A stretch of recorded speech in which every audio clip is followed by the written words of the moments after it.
ఆంధ్రప్రదేశ్లో కొన్ని మీడియా సంస్థల కారణంగా జర్నలిజం కాస్త ఎల్లోయిజంగా మారిపోయింది. తిరుమల లడ్డు నుంచి మొదలు పెడితే నకిలీ మద్యం వరకు ఎక్కడ చూసినా ప్రజల్ని పక్కదారి పట్టించే ప్రయత్నమే. నిజాలను నిగ్గదీసి ప్రశ్నించాల్సిన ఆ పత్రిక అసలు విషయాలు ఎందుకు కప్పిపెడుతోంది? తిరుమల లడ్డుపై చంద్రబాబు చేసిన వ్యాఖ్యలపై ఎందుకు ప్రశ్నించలేదు? టీటీడీ మాజీ ఈవో ధర్మారెడ్డి చెప్పిందేంటి, ఈనాడు రాసిందేంటి? టీడీపీ ఎమ్మెల్యే అనుచరుడు లక్షల కిలోల గోమాంసం నిల్వ చేయడాన్ని ఎందుకు తప్పుబెట్టలేదు?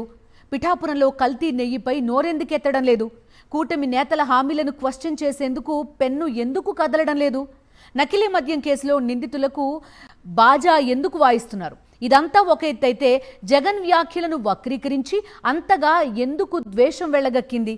సంపాదకీయాల పేరిట రాజకీయాలు చేస్తున్న ఈనాడుపై సీనియర్ జర్నలిస్ట్ కొమ్మినేని శ్రీనివాసరావు విశ్లేషణ చూద్దాం. తిరుమలేశని పట్ల అపచారం చేస్తున్నది ఎవరు? తమ వ్యాపార ప్రయోజనాలను పరిరక్షించుకోవడం కోసం ప్రజాహితాన్ని ఏనాడో వదిలివేసిన ఈనాడు మీడియాకు ఎక్కడ లేని భక్తి పుట్టుకొచ్చింది. ఆ భక్తి తిరుమల స్వామివారి మీదనా లేక తెలుగుదేశం అధినేత చంద్రబాబు మీదనా అన్నది చర్చనీయాంశం. వైకాపాసురుల మహాపచారాలు అంటూ ఒక దిక్కుమాలిన సంపాదకీయం రాసి మాజీ ముఖ్యమంత్రి వైఎస్ జగన్ పైన, వైఎస్ఆర్ కాంగ్రెస్ పైన తన అక్కసును ప్రదర్శించింది ఈనాడు మీడియా. ఇలాంటి తప్పుడు సంపాదకీయాలు రాయడం ద్వారా ఈ మీడియానే హిందూ మతానికి తీరని ద్రోహం చేస్తోందన్న విమర్శలు వస్తున్నాయి. పవిత్రమైన తిరుమల లడ్డు గురించి ముఖ్యమంత్రి హోదాలో చంద్రబాబు నాయుడు చేసిన వివాదాస్పద అభియోగం ఏమిటి? ఆ తర్వాత విచారణ జరుగుతున్న తంతు ఏమిటి? లడ్డూ ప్రసాదంలో జంతు కొవ్వు కలిసిందని చంద్రబాబు సాధికారికంగా ప్రకటించిన విషయాన్ని ఈనాడు మీడియా ఇప్పుడు ఎందుకు కప్పిపెడుతోంది? అసలు మొదలు ప్రశ్నించాల్సిన విషయాన్ని డైవర్ట్ చేయడం ఈనాడు మీడియా నీచ జర్నలిజానికి నిదర్శనమా కాదా? చిత్తశుద్ధితో ఎడిటోరియల్ రాయదలిస్తే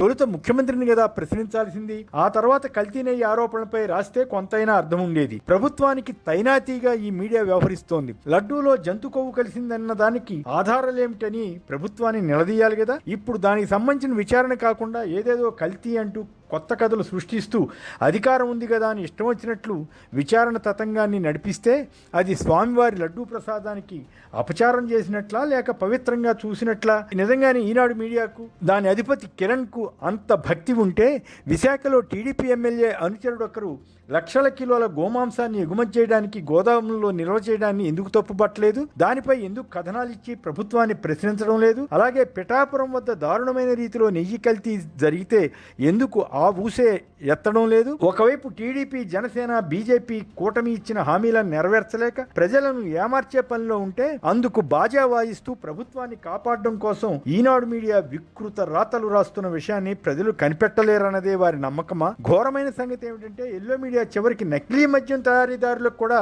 అండగా నిలబడుతున్నట్లుగా కథనాలు ఇస్తోంది. ఈ మీడియాకు లవలేశమైన నిజాయితీ ఉంటే తొలుత తిరుమల లడ్డూలో జంతు కొవ్వు కలిసిందన్న ఆరోపణలో వాస్తవం ఉందా లేదా అన్న దానిపై సంపాదకీయంలో ప్రస్తావించాలి కదా. ఆ పని ఎందుకు చేయలేదు? దానిపై విచారణ ఎందుకు చేయడం లేదని ప్రభుత్వాన్ని, సిట్ను ప్రశ్నించాలి కదా. మొత్తం దర్యాప్తు అంతటినీ ఎలాగల మాజీ చైర్మన్ వైవి సుబ్బారెడ్డికి లింక్ పెట్టడానికి ఒకవైపు ప్రభుత్వం, మరోవైపు ఈనాడుతో సహా ఎల్లో మీడియా ఎనలేని పాట్లు పడుతోంది.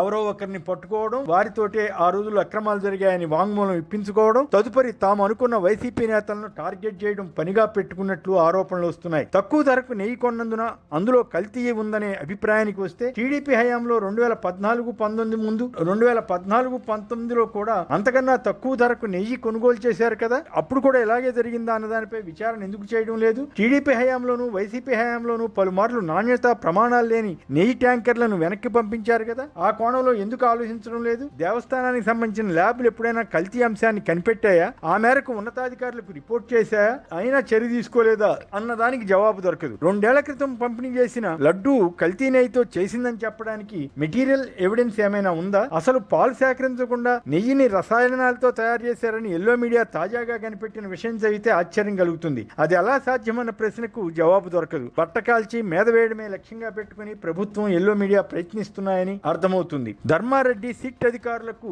ఎదురు అనేక ప్రశ్నలు వేశారు.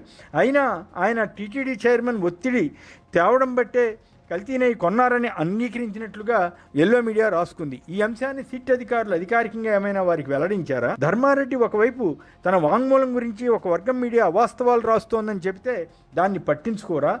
తాను విచారణలో చెప్పింది ఒకటైతే ఎల్లో మీడియా ప్రచారం చేసింది మరొకటని ఆయన స్పష్టం చేశారే. కల్తీ జరిగినా మీరు ఎందుకు చర్య తీసుకోలేదని సిట్ అధికారులు లీడింగ్ ప్రశ్న వేసినప్పుడు ధర్మారెడ్డి సూటిగా సమాధానం ఇస్తూ అసలు కల్తీ జరగకుండానే యాక్షన్ ఎలా తీసుకుంటామని ఎదురు ప్రశ్నించారు. టీటీడీ రికార్డులు చూసుకుని అన్ని సందేహాలు నివృత్తి చేసుకోమని కూడా ఆయన స్పష్టం చేశారు. ఏపీలో అసలు ఇష్యూలను పక్కదారి పట్టించడానికి ఇంకెన్ని కథలు పుట్టుకొస్తాయో చూడాలి. టీడీపీ ప్రభుత్వం వచ్చాక జరిగిన అపచారాలను, తొక్కిసలాట మరణాలు, మాంసాహారం భుజించడం, మద్యం సీసాలు దొరకడం వంటి అపచారాలు ఈనాడు మీడియాకు పవిత్ర కార్యక్రమాలుగా కనపడుతున్నాయేమో తెలియదు. ఈనాడు సంపాదకీయంలో కోట్లాది హిందువుల మనోభావాలను దెబ్బతీసేలా లడ్డూ ప్రసాదంపై అసత్య కథనాలతో ఏకపక్షంగా సంపాదకీయం రాసి తాను నమ్మే స్వామివారికి కిరణ్ తీరని అపచారం చేశారని అనుకోవలసి వస్తుంది.